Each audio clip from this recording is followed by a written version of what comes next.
Au fil des siècles, ces régions isolées et ces vallées oubliées recèlent des récits de trésors perdus, d'histoires cachées et de portes d'entrée vers des royaumes enchantés qui n'attendent qu'à être redécouverts. Accompagnez-nous pendant que nous vous montrons 15 choses mystérieuses que les gens ont trouvées dans les montagnes. Numéro 15. Stardust. En 1947, un avion nommé Stardust a disparu dans les Andes alors qu'il transportait une cargaison intrigante et son équipage. Mais avant de disparaître, il a envoyé un dernier message cryptique Standec qui n'a jamais été déchiffré. Des efforts ont été faits pour déchiffrer le message, mais tous ont échoué. L'avion est resté perdu pendant plus de 50 ans, jusqu'à ce que des débris apparaissent sur le glacier Tupagado, lançant une recherche épique pour localiser son contenu mythique. Le Stardust transportait des documents diplomatiques destinés à l'ambassade britannique à Santiago. Ces documents sensibles, envoyés par le messager du roi, contenaient probablement d'importantes informations de renseignement. Il y avait aussi à bord des rumeurs de contrebande de diamants parmi la cargaison.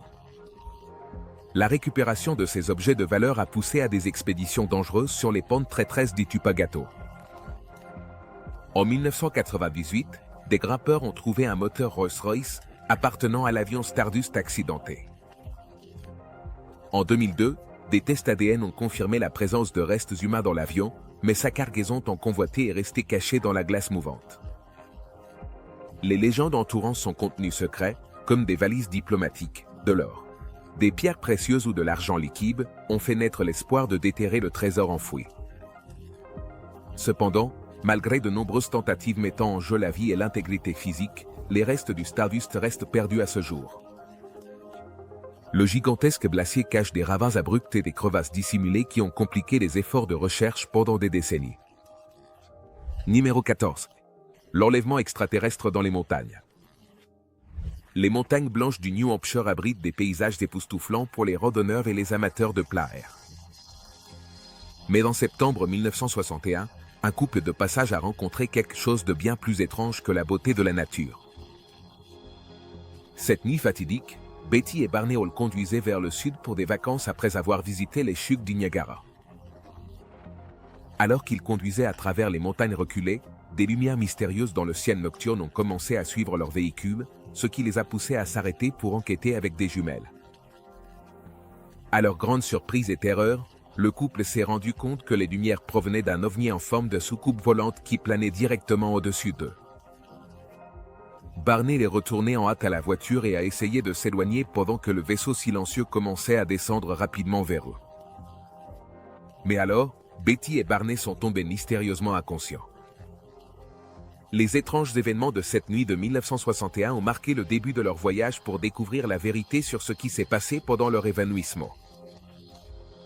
Sous hypnose, le couple se souvint indépendamment d'avoir été enlevé à bord de l'OVNI et soumis à des examens physiques par d'étranges créatures extraterrestres.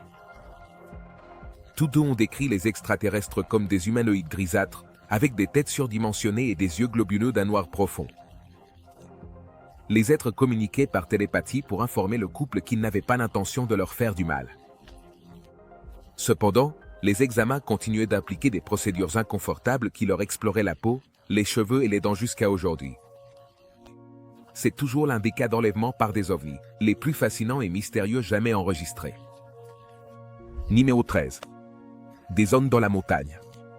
Vous êtes-vous déjà demandé où le gouvernement se cacherait en cas d'attaque nucléaire? Bien sûr, ils auraient des plans pour une telle situation. Et la réponse est le complexe de la montagne Cheyenne, caché sous 200 mètres de granit solide du Colorado. Et niché derrière d'imposantes portes d'anti-explosion de 23 tonnes, se trouve le bunker de haute technologie ultime pour affronter des scénarios de jour du jugement dernier. La montagne Cheyenne a été conçue comme un quartier général ultra secret pour coordonner la défense aérienne et anti-missiles en cas d'apocalypse nucléaire. Construit pour résister à des assauts externes catastrophiques, le complexe autonome peut accueillir jusqu'à 800 personnes pendant un mois. Isolé du monde extérieur, d'immenses nappes phréatiques sous-jacentes aux bâtiments leur permettent de se déplacer jusqu'à un pied horizontalement pour absorber les ondes de choc. Dans les années 1960, le corps des ingénieurs de l'armée a survolé la montagne pour incruster 15 bâtiments de 3 étages sécurisés derrière ces énormes portes. la ville souterraine possède ses propres réservoirs d'eau, centrales électriques et systèmes de climatisation. Protégée contre les attaques chimiques et les impulsions électromagnétiques, l'entrée du tunnel est gardée par des forces de sécurité armées prêtes à accueillir l'élite militaire américaine. Numéro 12. Le hall des hommes sans tête. Située dans les territoires du nord-ouest du pays, la réserve du parc national Nahanni au Canada couvre presque 8000 espaces naturels. Mais à l'intérieur de ses limites, se trouve un endroit conflictuel connu de manière sinistre sous le nom de hall des hommes sans tête. Ce qui rend le surnom encore plus glaçant, ce sont les anciennes histoires de corps décapités découverts au début du XIXe siècle. Loin de la civilisation urbaine, ce paysage reculé attirait les chercheurs d'or et les aventuriers attirés par la promesse de richesse. En 1908, deux frères malheureux nommés Hill et Frank MacLeod ont connu une fin horrible qui allait les transformer en récits édifiants. Cette année-là, les frères MacLeod se sont enfoncés dans la vallée lors d'une expédition de prospection et ont disparu sans laisser de traces. Ce fut 3 ans plus tard que leurs corps décapités furent découverts sur des rives opposées de la rivière Nahanni.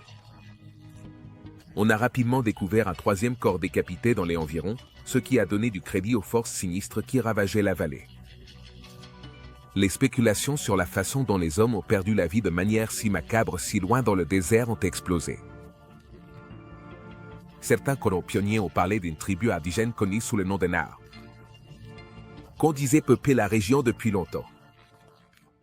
Selon des récits épars, les Nahas étaient des guerriers impitoyables qui descendaient des montagnes pour attaquer les villages, mais ils ont eux-mêmes disparu mystérieusement de la région, alimentant les mythes selon lesquels leurs esprits vengeurs entraient la vallée.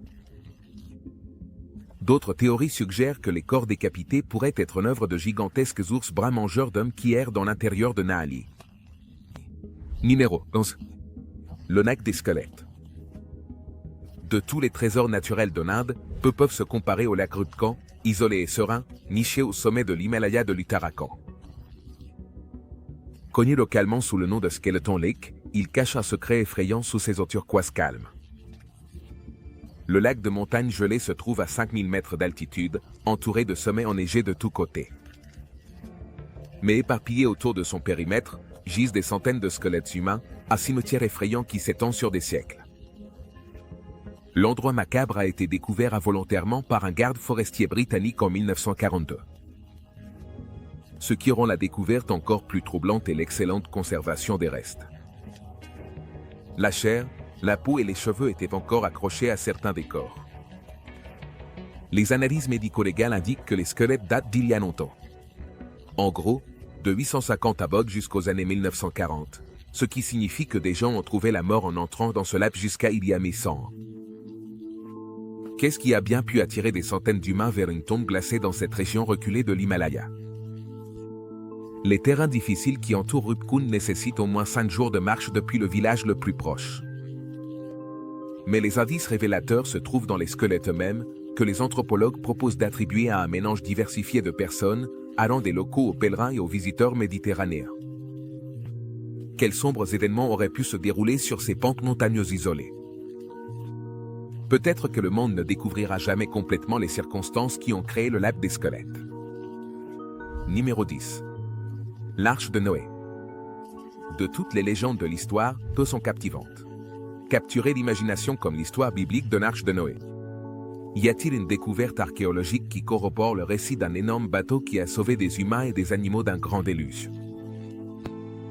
Une découverte sur le mont Tandrek, à l'est de la Turquie, pourrait contenir des indices. Les archéologues ont utilisé des images radars sous la montagne pour révéler un artefacté intrigant enfoui sous terre.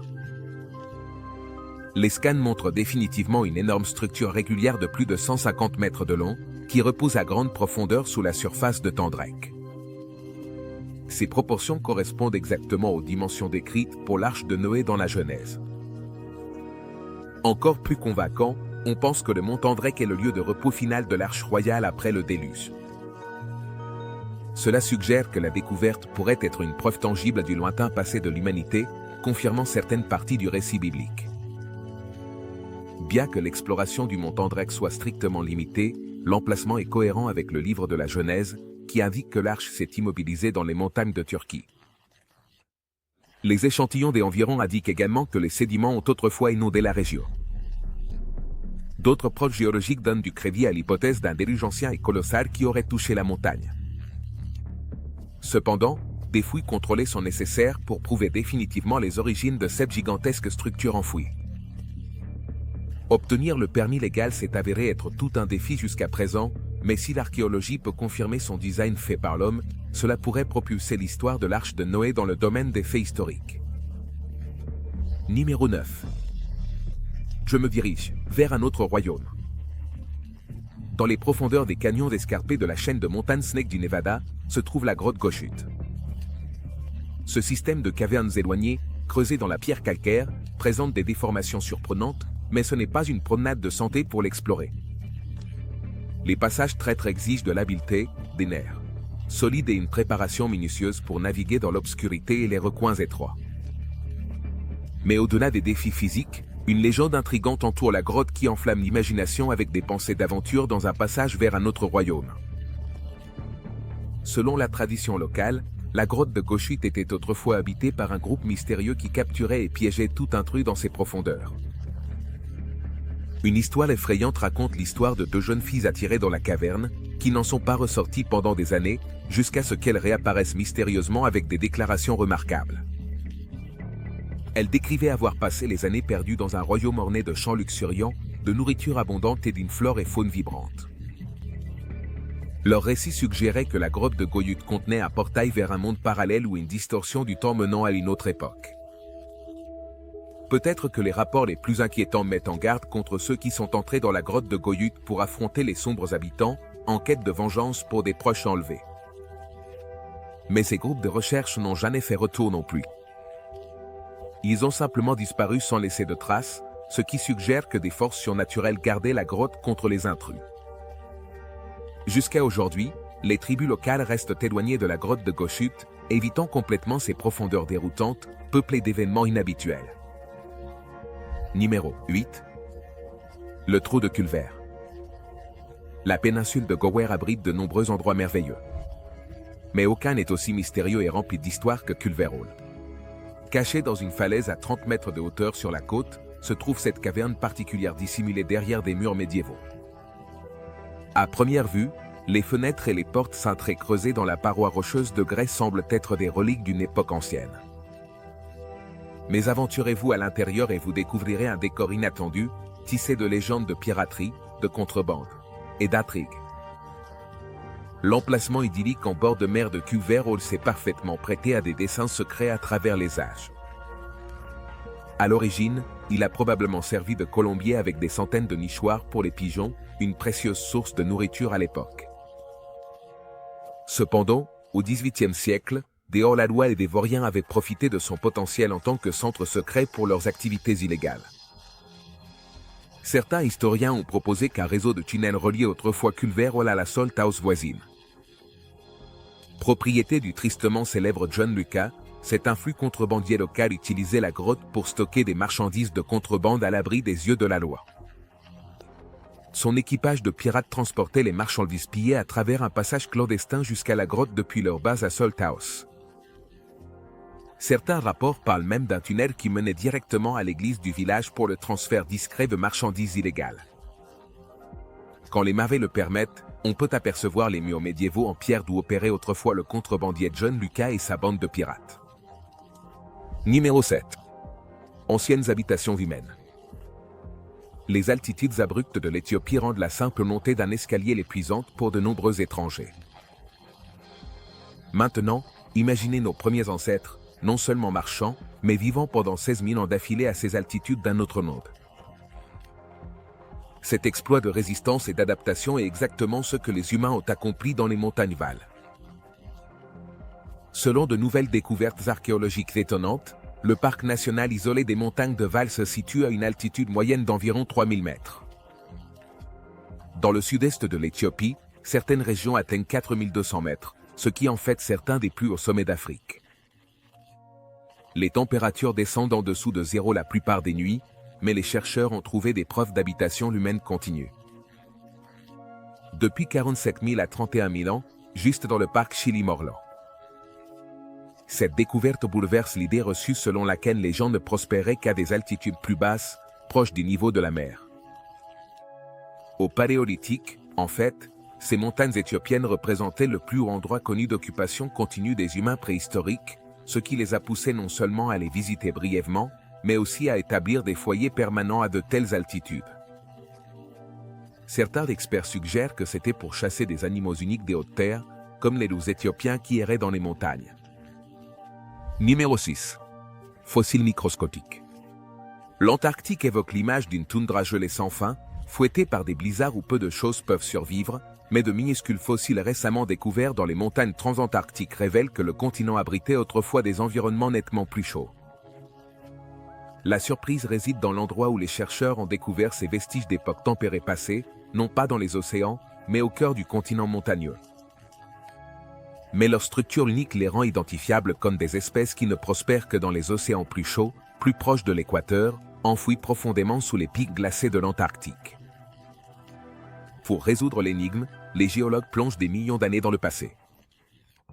Il y a environ 4,5 millions d'années, à l'époque du Pliocène, l'Antarctique bénéficiait d'un climat beaucoup plus chaud, sans ses célèbres et vastes couches de glace. Les échantillons de sédiments des anciennes plaines côtières de cette époque contenaient ces mêmes espèces minuscules de diatomées découvertes dans la chaîne de montagnes transantarctiques. Cela indique que les organismes microscopiques se sont initialement déposés lorsque ce qui est maintenant des sommets de montagnes était sous l'eau. Plus près du niveau de la mer, 5 millions d'années plus tard, lorsque la température de l'Antarctique a chuté en flèche, des couches de glace se sont formées et ont commencé à s'étendre, déplaçant l'eau et faisant monter le niveau de la mer de plus de 20 mètres dans le monde entier. Alors que le monstre de glace s'ouvrait un chemin à travers le paysage jusqu'à l'océan, les sédiments du fond marin étaient ramassés et poussés plus à l'intérieur des terres. Numéro 5. Le temple caché. Il s'élève dans la région de Ketajan, à Java, en Indonésie. C'est le mont Padang, le matériau dont sont faites les légendes qui le couronnent. Les sommets sont d'anciennes ruines mégalithiques avec des colonnes colossales et des pierres qui s'emboîtent parfaitement sans mortier. Mais le sommet ne représente que la partie émergée de l'iceberg, ou dans ce cas, de la montagne. Les archéologues pensent que des mystères encore plus étonnants sont enfouis sous la surface du mont Padang. D'après la datation au radiocarbone, les ruines au sommet du mont Padang ne datent que d'environ 1500 ans. Il s'agit de simples décombres, de murs et de colonnes empilées au hasard, sans qu'on puisse distinguer de bâtiments structurés ni de chambres. Cependant, les experts postulent que les ruines visibles aujourd'hui ne sont que la dernière phase d'un site en couche beaucoup plus grandiose qui pourrait être exponentiellement plus ancien sous terre. Les scanners sismiques et les prospections de la montagne ont révélé qu'il pourrait y avoir jusqu'à 5 niveaux de structures et de pyramides cachées. Le plus ancien pourrait dater de plus de 10 000 ans. Ce regard tentant sur le passé rend les chercheurs impatients de creuser à travers les couches et de révéler les énormes monuments qui sont enfouis et parfaitement conservés. La légende dit qu'il y a longtemps, une civilisation avancée dotée d'immenses capacités a été perdue dans le temps sur Terre. Des preuves dispersées sur notre planète suggèrent leur existence, mais elles sont malheureusement rares. Cependant, percer les secrets du sous-sol de Java pourrait fournir des connaissances sans précédent sur cette société sophistiquée qui a précédé. Numéro 4. La ville de Petra. Cachée dans le désert aride arabe de Jordanie, se trouve l'un des sites archéologiques visuellement les plus impressionnants du monde. La vieille ville de Petra a été creusée directement dans d'imposantes falaises de grès par le peuple nabatéen il y a plus de 2200 ans. Cette incroyable prouesse d'ingénierie a créé une métropole avec des temples, des tombes et plus de 800 habitations décorées de manière complexe. S'étendant à travers le paysage escarpé, Petra a prospéré en tant que centre commercial depuis l'an 400 avenue JC. Jusqu'à ce qu'un grand tremblement de terre se produise en l'an 363 de notre ère. Après des siècles de prospérité, la ville a été progressivement abandonnée et s'est perdue pour le monde extérieur. Elle est restée inconnue en Occident jusqu'à ce qu'elle soit redécouverte en 1812 par l'explorateur suisse John Burckhardt. Depuis lors, Petra est devenue l'attraction touristique numéro 1 de Jordanie. Aujourd'hui, les visiteurs accèdent à la ville par un étroit canyon appelé la Garganta. Le majestueux défilé présente des canaux ingénieux taillés le long pour canaliser les crues soudaines des eaux. Loin des rues de la ville. À la fin, émerge la structure la plus emblématique de Petra, Al-Kazne, ou le trésor. Ce gigantesque temple de style grec, creusé dans la majestueuse paroi d'une falaise, laisse tout le monde sans voix. Plus loin se trouve le théâtre de style romain avec 8000 places, des sanctuaires, des obélisques, des autels de sacrifice et plus de 90 tombes creusées dans les pentes des montagnes, des colonnes, des reliefs, des mosaïques et des fresques ornent des structures qui montrent une amalgamation d'anciennes influences stylistiques assyriennes, égyptiennes et gréco-romaines. Numéro 3. Le tombeau de Kapılıkaya. Tout au long de la côte méditerranéenne de Turquie, près de la ville de Karatus, se trouve un fascinant aperçu du passé ancien. La mystérieuse tombe de Kapılıkaya date de plus de 2000 ans. Sculptée dans la roche massive, ce monument funéraire énigmatique mélange des éléments des styles classiques grecs, romains et perses, dans une imposante façade qui se transforme en une petite crypte intérieure.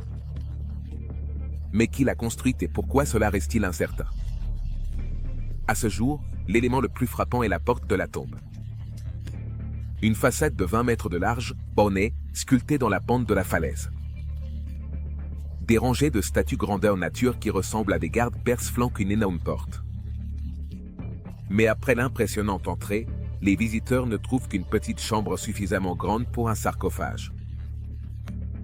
Ce contraste inhabituel entre la grandeur extérieure et la taille modeste de l'intérieur va laisser les chercheurs perplexes. Les inscriptions attribuent la crypte de la tombe à un roi Tarkasnawa du pays au IIe siècle avant J.C. Mais les récits à son sujet sont rares et les sculptures élaborées diffèrent des exemples connus des Lycianocos. Les spéculations abondent sur l'influence de l'occupation perse ou des styles de construction grecs. Le mélange éclectique soulève plus de questions que de réponses sur les origines de la tombe côtière. Numéro 2. Le mystérieux Meishan. La province chinoise du Gansu abrite une étonnante collection d'art bouddhiste parfaitement préservée datant du IVe siècle. Après J.C. Ces majestueuses 194 grottes, situées près de la légendaire route de la soie, ont été creusées dans le flanc d'une colline. Et ces grottes de Meishan comptent plus de 7000 statues et des fresques intriquées. Elles s'étendent à travers les galeries du flanc de la montagne. Ces chefs-d'œuvre ont émerveillé les chercheurs par leur art et leur échelle, mais l'une facette de ce site ancien conserve son mysticisme à travers les siècles, entouré du mystère des sculptures en grès. Les compositions qui ornent les grottes des mages utilisent de l'argile, du calcaire et d'autres roches locales. Mais entrecoupées, il y a des statues géantes sculptées dans un grès de grande qualité, dont les origines restent inconnues. Ce matériau exotique n'existe pas naturellement près de la montagne. D'une certaine manière, les anciens artisans ont obtenu le grès de carrières lointaines et l'ont apporté sur place. Mais les méthodes de transport, l'origine exacte et la raison continuent d'échapper aux experts. Les œuvres d'art en grès datent de l'époque des anciens, contrastent nettement avec les fonds érodés des grottes. La résistance de sa surface montre que la qualité du matériau dépassait largement celle des pierres locales. À la recherche de ces propriétés uniques, les bâtisseurs étaient prêts à entreprendre l'effort monumental de transporter ces morceaux de grès depuis loin. Faute d'histoire documentée, nous ne pouvons que spéculer sur la façon dont le grès est arrivé à Meishan à travers de longues distances il y a de nombreux siècles. Numéro 1. Le château de Predjama. Imagine un imposant château médiéval parfaitement incrusté dans une falaise escarpée en calcaire. À 120 mètres de hauteur, le château de Predjama en Slovénie réalise cet exploit pittoresque qui défie la gravité et laisse les visiteurs bouche bée. Construit à la perfection à l'entrée d'une énorme grotte à mi-chemin d'une falaise verticale, Predjama est un chef-d'œuvre médiéval et est officiellement la plus grande grotte du monde. Les archives historiques font remonter les constructions en ce lieu d'importance stratégique. Au moins à l'année 1247 de notre ère. Le tracé actuel du château a pris forme au XVIe siècle, après qu'un tremblement de terre ait endommagé les structures précédentes. Ses murs robustes, ses tours, ses donjons, ses dortoirs, et son arsenal s'adaptent ingénieusement à l'intérieur ondulant de la caverne qui se trouve derrière. La légende raconte que le château a autrefois fourni à un bandit nommé Erasme une planque impénétrable de voleurs. par laquelle il pouvait entrer et sortir discrètement. Mais lorsqu'Erasme assiégea un commandant des Habsbourg, il trouva sa fin par une balle de canon dans la zone désagréable où il s'était installé. La fortification a alors changé de main noble plusieurs fois au fil des siècles avant d'être acquise par le public.